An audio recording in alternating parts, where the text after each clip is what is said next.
boa tarde, boa noite, pessoal. Hoje é bem cedinho na Cidade do México. Tô indo no consulado para conseguir um atestado de residência. Eu fiquei tanto tempo fora do Brasil, quero ter certeza de que eu tenho algum documento que, caso eu precise ir no Brasil, comprove que eu fiquei aqui morando fora tanto tempo. Então vamos lá. Teoricamente, em 4 dias úteis eles devem entregar esse documento. É uma manhã maravilhosa aqui na Cidade do México, só que faz um pouquinho de frio, fazendo uns 11 graus. E como eu volto semana que vem, exatamente daqui a uma semana, eu já empacotei toda a minha roupa de inverno. A única coisa que eu tenho é essa jaqueta aqui que vocês estão vendo, que não é uma jaqueta muito quente, mas depois durante o dia vai esquentar mais, né? Então é o seguinte, vou aproveitar hoje para responder uma pergunta que muita gente faz para mim, né? Paulo, você que morou tanto tempo na Cidade do México, no México e tal, você fez tantas viagens, como é que é viajar no México, né? Então é o seguinte, olha, como muitas coisas aqui no México, tem muitas coisas que são parecidas com o Brasil, tá? E tem muitas coisas que são muito diferentes, ok? Então o que é parecido?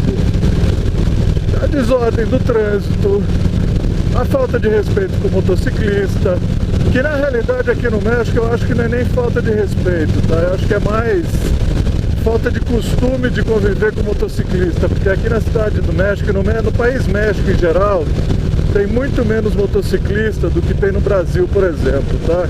Então, aqui você tem que tomar cuidado, porque o pessoal não é que eles não respeitam, tem muita gente que não respeita também, mas principalmente eles não estão acostumados com motocicleta, ok? A condição das estradas não é das melhores, tá?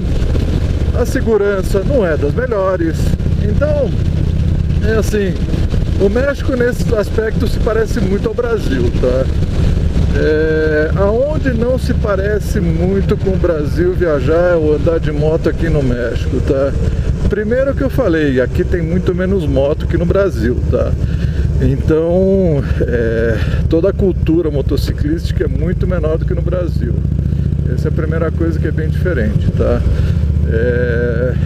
Segundo, tudo que é assistência técnica, oficina, tal, pô, você vai brigar muito mais aqui, até porque tem menos motocicleta aqui, tá? Então, se você precisar encontrar um bom mecânico, é difícil. Se você precisar fazer algum tipo de modificação na moto, de repente é meio difícil. Então, isso aqui também é um pouco diferente, tá? No resto, deixa eu falar uma coisa, viajar no México é sensacional, tá? É um país lindo, tanto a parte sul como a parte norte, tá? Caralho, é o que eu tô falando, o pessoal mete o carro em cima, não tá nem aí mesmo, né? Então, assim, é um país maravilhoso de você viajar, tá? Obviamente, como eu falei, você tem que tomar cuidado aqui, ok? Parte de estradas, infraestrutura de estradas, ok? O princípio aqui na Cidade do México, não, no México é o seguinte: você tem dois tipos de estradas. Você tem as estradas livres e você tem as estradas de cota, tá? As livres são as que você não paga pedágio, tá? E as de cota são as pedagiadas. A lei aqui no México diz o seguinte, que se você tem uma estrada de cota pedagiada, você tem que ter uma estrada livre levando para o mesmo destino, tá? Então, se você quiser viajar sem pagar pedágio aqui, você até pode, ok? Mas você vai ter que se sujeitar a andar numa estrada que provavelmente é mais velha, tem menos manutenção, é mais perigosa. Agora, por outro lado, as estradas livres são estradas normalmente mais bonitas, tá? Elas são estradas mais sinuosas, elas passam por cidadezinhas ou pueblitos, como eles dizem aqui no México, mais bonitos. Olha que manhã linda. Então é o seguinte, você tem as duas opções de estradas. Normalmente eu, quando viajo, só viajo por estradas de cota, a menos que eu queira ir a um lugar muito especial. Se não, cota pedagiada eu nem arrisco, tá? Normalmente o pedágio aqui de moto, a moto paga pedágio da mesma maneira que carro, só que é metade do preço, tá? Então você tem que parar, tirar moedinha, pagar, não sei o que e tal. Então às vezes é meio chato, tá? Porque tem muito pedágio aqui, tá? Usar o sem parar, tem um sem parar, tem equivalente ao sem parar aqui no México, mas o sem parar só está autorizado para ser usado em carro, tá? Ele não está autorizado em moto. Então de todo jeito você tem que levar suas moedinhas e ter paciência quando você chega nos pedágios, ok? Fora isso, basicamente a estrutura de estradas do México, ela foi feita para você andar de sul a norte, tá? Dificilmente você tem estradas que rodam de leste a oeste, okay? Por que sul a norte? Porque é a rota de comercialização com os Estados Unidos, tá? Então, essas são as principais estradas. Se você tiver que cruzar o país de Golfo do México ao Oceano Pacífico, é complicado, tá? Porque não tem nenhuma estrada direta, você tem que pegar estradas vicinais, é bem difícil, tá? Então, isso é uma coisa que você tem que tomar cuidado, tá? As estradas de pedagiadas, no geral, elas são aceitáveis, tá? Eu não diria que são boas, tá? Para quem conhece o estado de São Paulo e conhece a estrutura de estradas de São Paulo, não tem nada comparado, aqui no México não tem nada comparado, por exemplo, com uma rodovia dos Bandeirantes, tá? Uma Cavalho Pinto, uma Ayrton Senna, mesmo a Via Dom Pedro. Então, assim, as estradas de pedágio aqui são estradas de 2, 3 faixas, mas assim, não é aquela coisa, tá? E o serviço que se presta nas estradas é muito pobre, tá? Uma coisa que é importante notar aqui é que todas as estradas também têm limites de velocidade, ok? Você tem limites definidos. Eu acho que nas estradas pedagiadas são 110 km por hora, tá? Mas ninguém respeita muito o limite de velocidade aqui no México, tá? A polícia não está equipada para multar, não existe um sistema único de placas aqui no país que permita você fazer uma multa por radar. Então, assim, o limite de velocidade é muito mais indicativo do que qualquer outra coisa, tá? Aqui você pode pegar uma estrada pedagiada dessas mais ou menos boa e viajar 7, 8 horas a 140 km por hora, que você não vai ter problema nenhum. Nos 18 anos que eu moro aqui no México, nunca fui parado pela polícia por motivo algum numa estrada. Então, limite de velocidade aqui é uma coisa que é cada um por si. Acidentes, no geral, eu vejo menos acidentes aqui no México do que no Brasil, ok? Mesmo com isso de que você não controla limite de velocidade aqui, você vê menos gente abusando aqui, ok? Obviamente sempre tem um ou outro que passa dos limites e tal, mas você vê menos gente abusando, ok? Então, acidente é menos, ok? O que não significa que você possa baixar a guarda quando você viaja, especialmente de moto, tá? Você sempre tem que estar com a guarda levantada, ok? Outra coisa bacana de você viajar aqui no México é o clima, tá? O México é um país, principalmente do centro para o norte, que o clima é muito bem definido, ok? Então tem uma época de chuvas que começa agora final de maio, e vai até provavelmente começo de setembro. É uma época que chove normalmente nos finais de dia, okay? Horários bem marcados, não é aquela coisa que chove todo dia, que você não aguenta, que você fica viajando 2, 3 dias debaixo de chuva, tá? Então, essa é a época de chuva, e fora a época de chuva, é seco, tá? Então não chove mesmo aqui, tá? Então você pode, por exemplo, fora da temporada de chuvas, fazer como eu já fiz, viagens de 2 semanas, até 3 semanas, sem nem levar a roupa de chuva na bagagem da moto, tá? Ok? Então isso eu considero um dos grandes, uma das melhores coisas aqui da cidade, daqui do México, é o clima, tá? O clima é bastante favorável. Quando você vai mais para o sul do México, aí chove um pouco mais. Aí o clima é bem parecido com o clima que você tem naquela região da Mata Atlântica de São Paulo, tá? Então é uma região mais úmida, chove mais. Então são duas regiões bastante diferentes, tá? Se alguma coisa aqui, o clima, você tem que tomar muito cuidado, porque durante o verão pode ser muito quente, principalmente quando você vai para o norte, tá? No norte do México tem regiões desérticas mesmo, tá? Então é região que faz 45 graus fácil, tá? Uma vez, em uma viagem, eu sofri uma desidratação, porque muito calor e seco, então você não sua, tá? Então você acha que você não está suando, você acha que não está perdendo água, mas você está, tá? Então você tem que tomar muito cuidado, okay? Então o clima normalmente é favorável, tá?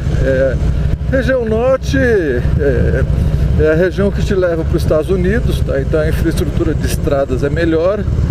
Basicamente você tem vários pontos de entrada para os Estados Unidos, ok? Mas os mais conhecidos são Tijuana, que fica na costa oeste dos Estados Unidos. Tijuana, San Diego está logo ali do lado, né? Chula Vista, na realidade, é o primeiro ponto dos Estados Unidos. Essa é a fronteira mais movimentada do mundo. Aí você tem Juárez El Paso, que está bem no centro dos Estados Unidos, fica assim naquela pontinha do Texas.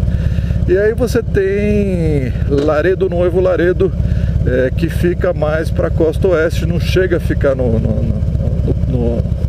Golfo do México, mas fica mais para a costa oeste. Esses são os 3 principais pontos de cruzar a fronteira dos Estados Unidos. Quando eu viajo para os Estados Unidos, como normalmente eu vou para o centro ou eu vou para a costa oeste, eu vou por Laredo, Novo Laredo, tá? Para mim esse é o ponto de entrada mais efetivo, ok? Até porque é o ponto que você cruza mais rápido a fronteira, tá? Daqui da Cidade do México até Novo Laredo são 1.200 quilômetros de estrada, tá? E a estrada é relativamente boa, tá? Você vai daqui da Cidade do México até Querétaro, estrada de cota. De Querétaro você vai até São Luís Potosí. São Luís Potosí você pega uma estrada até Monterrey, e aí você tem uma reta de 80 quilômetros, tá? É a coisa mais chata desse mundo. E aí de Monterrey você chega a Novo Laredo, e aí você cruza para os Estados Unidos. Qualquer ponto de cruzar fronteira por terra aqui do México para os Estados Unidos sempre é um pain dessa, que sempre é um saco, tá? Normalmente tem muita gente, e aí você vai de moto, os polícias querem verificar a moto, quer ver se você não está levando droga, que você não está levando arma. Então sempre que você vai cruzar uma fronteira por terra aqui do México para os Estados Unidos, você tem que dar aí um tempinho, porque pode ser chato, tá? Outra coisa que pode ser chato também, que você tem que tomar cuidado, né, é segurança, tá? Cidade do México é um lugar bem seguro, tá? Mas você sai da cidade do México, 100 km daqui, 80 km daqui, a coisa muda, ok? Você tem uma violência muito forte do narcotráfico, então é muito comum você ver os militares patrulhando, ok? Então, recomendação, se você vai viajar aqui pelo México, nunca saia das estradas de cota, das estradas pedagiadas, porque elas são mais policiadas, primeiro, e segundo, evite viajar de noite, tá? Porque de noite nem os militares eles saem para patrulhar as estradas, ok? Princípios básicos, tá? E quando os militares te param, e é comum, e eles gostam de parar motociclista, seja atencioso com eles, tá? Afinal de contas, eles estão só fazendo o trabalho deles. Tentando fugir desse trânsito aqui do outro lado. Cidade do México é que nem São Paulo, viu? Trânsito aqui, quando pega pra valer, ok? Já dei uma volta aqui, já me perdi, mas agora acho que eu sei qual é o caminho. Então vamos lá, eu tava falando dos pontos de cruzar, tá? Agora vamos lá, o que tem legal para você conhecer, viajar e passear aqui no México, tá? Primeiro, tem todos os pueblos mágicos, ok? Pueblos mágicos são cidadezinhas típicas mexicanas da época da colonização, normalmente, que tem algum tipo de atrativo, ok? Existe uma classificação aqui no México que o turismo aqui é bem desenvolvido, né? E a Companhia de Turismo do México, eles dão esse certificado de pueblos mágicos, tá? Então, todas essas cidadezinhas pequenininhas, típicas, como, por exemplo, Taxco, Tequila, Vale de Bravo, Sayulita, todos esses lugares são lugares assim extremamente atraentes para você viajar, fazer. Muitos deles estão aqui a 350 quilômetros da cidade do México, então são passeios muito bacanas de você fazer. Sempre tem alguma coisa bacana para fazer num pueblo mágico. Segundo, Costa Pacífico. Costa Pacífico é maravilhosa, tá? Desde a fronteira da Guatemala até San Diego. A costa do Pacífico é maravilhosa, especialmente a Baixa Califórnia. É um lugar do outro mundo, ok? A Baixa Califórnia é a península que vai entre o Mar de Cortez e o Oceano Pacífico. Vale a pena uma viagem de 2 semanas pela Baixa Califórnia, ok? Que mais é legal? A parte do centro, você vai para Chihuahua, aí você tem as Barrancas del Cobre. Barrancas del Cobre é um canyon maior do que o Grand Canyon dos Estados Unidos, ok? Então é longe, chegar até Chihuahua são 1.100 km mais ou menos, ok? Mas uma vez que você chega lá, as Barrancas del Cobre são fantásticas. E aí tem um trem que percorre as Barrancas del Cobre e é um passeio espetacular, tá? Você tem o deserto de Sonora, ok? Que é muito bonito também. Então toda essa região centro do México tem toda essa parte muito bonita, tá? E na costa leste você tem o Golfo do México, tá? Golfo do México, especialmente na parte mais sul, onde você tem toda aquela parte da península de Yucatán, a Riviera Maya, é tudo muito bonito ali, tá? Então, não só as praias, mas os sítios arqueológicos, que por sinal é um capítulo à parte em viajar pelo México, tá? Os sítios arqueológicos, o México é o país que mais tem sítios arqueológicos no mundo, ok? Então, qualquer lugar que você vai aqui, você pode encontrar algumas ruínas para visitar, inscrições rupestres, por exemplo, na Baixa Califórnia, são vários lugares que tem inscrições rupestres. Então, pirâmides, assentamento maias, astecas. Aonde você vai aqui tem Tem lugar bacana para você visitar nessa parte assim mais arqueológica, vamos dizer, tá? Indo para o sul, okay? Pelo centro você tem Oaxaca. Oaxaca é um estado e é uma cidade, okay? Oaxaca é um lugar maravilhoso, okay? Passeio obrigatório para quem quer conhecer o México de moto. É um lugar que, além de ser muito bonito, tem uma comida espetacular, okay? Então vale a pena conhecer Oaxaca, okay? Eu já tive lá 2 vezes de moto e as 2 vezes foram passeios maravilhosos. E no litoral de Oaxaca, no Pacífico, você tem cidades como Porto Ángel, você tem Huatuco, você tem mais para o norte, aí você tem Porto Escondido em Guerreiro, onde você tem um dos melhores lugares do mundo para fazer surf, ondas sensacionais, tá? Então, eu diria que esses são os principais lugares para você visitar. Tem muita coisa para visitar aqui no México, país maravilhoso, gente muito boa, tá? O mexicano é coração aberto, eles são simpáticos, eles gostam de estrangeiros. Os únicos cuidados realmente é com a segurança, tá? Toma cuidado se você for viajar por aqui, viajar de dia, sempre por estradas principais, okay? A menos que você queira ver alguma coisa muito especial. E se um dia você vier para cá, aproveite, manda uma mensagem e eu, com todo o prazer desse mundo, dou mais dicas de como passear aqui pelo México, tá? Já estamos chegando aqui no consulado. Espero que eu consiga meu documento dentro dos tempos deles, porque eu já não tenho muito mais tempo aqui. Então vamos cruzar os dedos, espero que tudo corra bem. Abraço a todos.